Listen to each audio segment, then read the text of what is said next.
오늘 아침 하나님께서 우리에게 주시는 말씀은 창세기 48장 17절로 20절까지의 말씀입니다. 창세기 48장 17절로 20절 말씀. 우리 17절부터 20절까지 같은 마음으로 봉독토록 합니다. 요셉이 그 아비가 우스를 에브라임의 머리에 얹은 것을 보고 기뻐 아니하여 아비의 손을 들어 에브라임의 머리에서 므낫세의 머리로 옮기고자 하여 그 아비에게 이르되, 아버지여 그리 마옵소서. 이는 장자니 우스를 그 머리에 앉으소서. 아비가 허락지 아니하여 가로되, 나도 안다. 내 아들아, 나도 안다.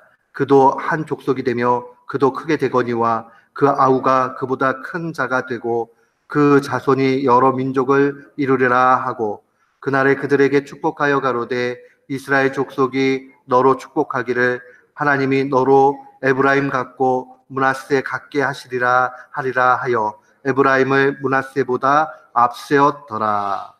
아멘. 저는 오늘 본문 말씀을 통해서 에브라임과 므낫세라는 제목으로 주의 말씀을 선포하도록 하겠습니다. 우리가 하나님 말씀 보면 하나님의 일하심의 그 신비들을 바라보게 됩니다. 그 하나는 우리가 계속적으로 살피고 있지만 신실하신 하나님, 그 약속하신 바를 다 지키시는 그 하나님에 대해서 볼 수 있습니다. 또한 또 하나의 하나님의 신비를 보면 하나님께서 우리의 행위와 우리의 상황과 상관없이 우리에게 은혜를 주시고 그 은혜를 통해서 하나님이 이끌어 가시는 것을 볼 수 있습니다. 우리가 일반적으로 하나님의 말씀 가운데서 순종하고 그 순종의 결과로 은혜를 받아 누리는 일들이 분명히 나타나지요. 신실하신 하나님을 그 가운데서도 보게 됩니다. 그런데 또 하나 신실하신 하나님을 바라보는 그 길 가운데 하나는 하나님께서 우리의 행위와 상관없이 그저 하나님의 은혜와 또한 복을 주시고 그 가운데 사명을 감당케 하시는 것을 분명히 볼 수 있습니다. 오늘 본문 말씀이 그 두 번째에 해당합니다. 우리의 노력이나 우리의 준비나 우리의 상황과 상관없이 하나님께서 복을 주시고 그 복 가운데에서 하나님께서 그 자신의 일들을 이루어 가시고 사명을 감당토록 하시는 것을 보게 됩니다. 이 야곱이 늙어서 이제 병이 듭니다. 요셉이 그 이야기를 듣고 이제 아버지에게로 갑니다. 그리고 두 아들을 데리고 갑니다. 하나님의 은혜 가운데 12지파를 이루는 그러한 가운데서 야곱은 요셉에게 2지파를 줍니다. 우리가 보통 요셉 지파 이런 말은 거의 잘 사용하지 않지요. 그러나 이 요셉 지파로 그렇게 지칭이 되는 지파는 2지파죠. 에브라임과 므낫세입니다. 에브라임과 므낫세는 요셉의 그 아들들이었고 하나님의 은혜 가운데 12지파 가운데 들어가게 됩니다. 원래는 그냥 요셉이 들어가고 끝나야 되는데 하나님께서 이 에브라임과 므낫세를 그 한 지파씩 이루게 하시는데 결국은 그의 할아버지가 그 아들 몫으로 두 손자를 입양하는 형태가 되는 거죠. 자신의 자녀같이 한 지파씩을 그렇게 주게 됩니다. 그런데 원래 2배를 받게 되는 것은 장자의 몫이 그렇습니다. 후에 모세의 그 율법 가운데도 그러지만 그 이전에도 여전히 이 장자들에 대해서는 특권이 있었고 갑절의 은택이 있었습니다. 신명기 21장 17절 말씀 보면 반드시 그 미움을 받는 자의 아들을 장자로 하여 자신의 소유에서 그에게는 2몫을 줄 것이니 그는 자기의 기력의 시작이라 장자의 권리가 그에게 있다. 이건 모세가 법을 집행하고 해석해 가는데 해설을 해놓은 거예요. 자기 아들이 있는데 그 아들이 하나는 자기가 사랑하는 아들이고 하나는 미워하는 아들이에요. 근데 미워하는 아들이 장자고 이 사랑하는 아들이 차자예요. 이 둘째란 말이에요. 그럴 때에 내 마음으로는 둘째에게 장자권 주고 싶은 마음이 있어도 그렇게 하지 말라고 하는 겁니다. 이미 모세의 법 이전에 이스라엘 공동체 안에 있는 장자의 권한이라는 것은 이미 창세기부터 이미 다 준비가 돼 있는 것이죠. 그러면 이 말씀 가운데서 우리가 볼 수 있다는 것은 바로 이겁니다. 요셉에게는 주어져도 한 지파 주어지면 그거로 족한 거예요. 그런데 하나님의 은혜가 이곳에 작동이 되어지고 야곱의 마음을 하나님의 은혜로 감동시켜 주셔서 그들에게는 두 지파를 주게 됩니다. 바로 요셉 지파, 에브라임과 므낫세입니다. 그런데 오늘 본문 메시지를 보면 또 하나 다른 신비가 드러나게 됩니다. 원래 에브라임과 므낫세, 우리 그냥 통상적으로 에브라임과 므낫세 이렇게 외워버려요. 그런데 원래 장자는 므낫세입니다. 그런데 하나님께서 이 일들 가운데 은혜를 또 하셔서 하나님의 그 놀라우신 일들을 드러내시는 걸 보게 됩니다. 우리 17절 말씀에 보면 요셉이 그 아비가 우수를 에브라임 머리에 앉은 것을 보고 기뻐 아니하여 아비의 손을 들어 에브라임의 머리에서 므낫세의 머리로 옮기고자 하지요. 근데 그 아비에게 이르되 아버지여 그리 마옵소서 이는 장자니 우수를 그 머리에 얹으소서. 근데 다 알고 있어요. 나이가 들었지만 다 알고 있습니다. 아비가 허락지 아니하여 가로되 나도 안다. 내 아들아 나도 안다.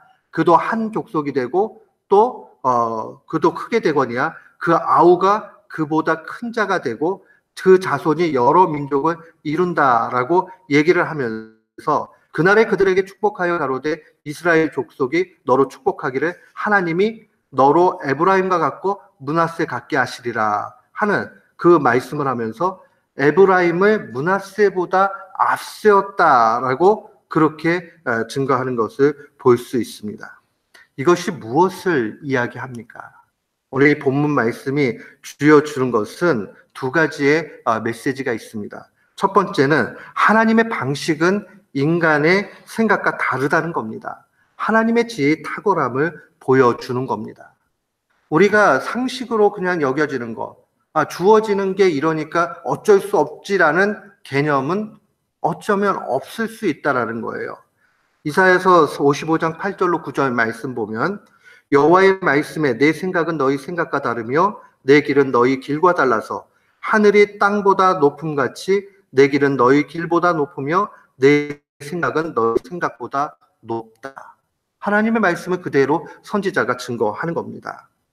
결국 하나님께서 이끌어 가시는 것은 자연적인 출생의 상식의 방식을 벗어날 수 있다는 것을 분명히 봅니다.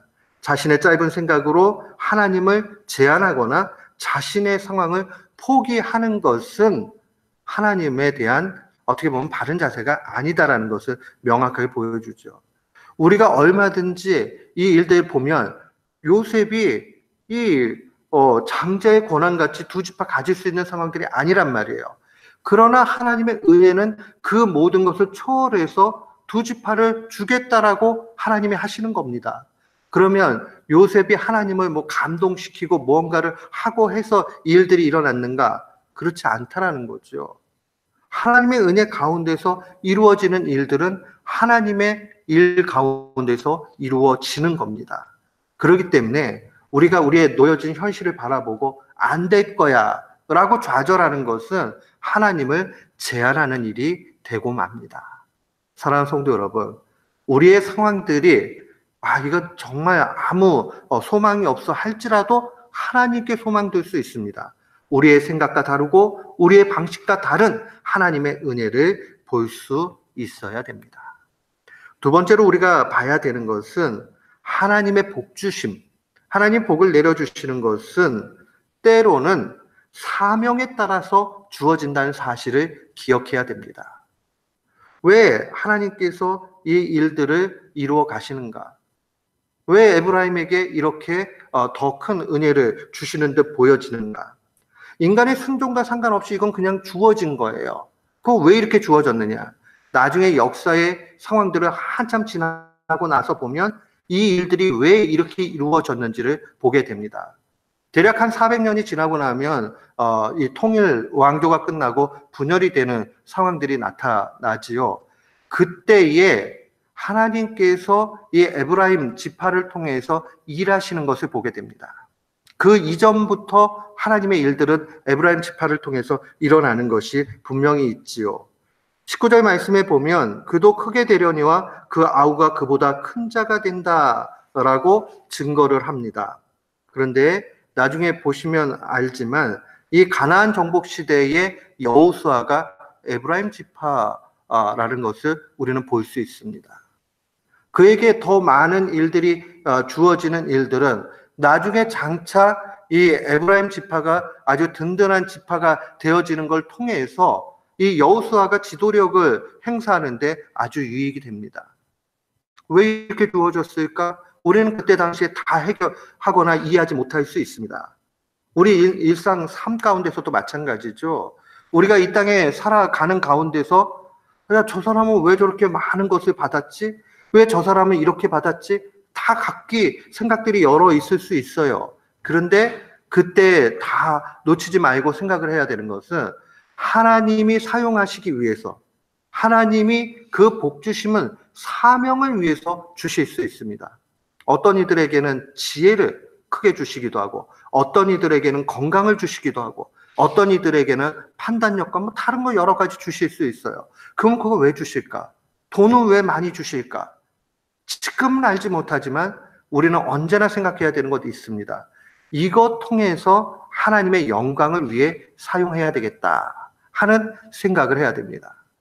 우리가 그리스도의 옷을 입고 육신의 정욕을 위해서 사용하는 것이 아니라 오직 하나님을 위해서 사용할 수 있는 것, 그것이 바로 우리가 하나님으로부터 받은 복에 대한 바른 사용입니다. 나중에 지나고 나면 북쪽 이스라엘의 10지파가 갈 때 그 중심에 있는 것은 에브라임이었습니다.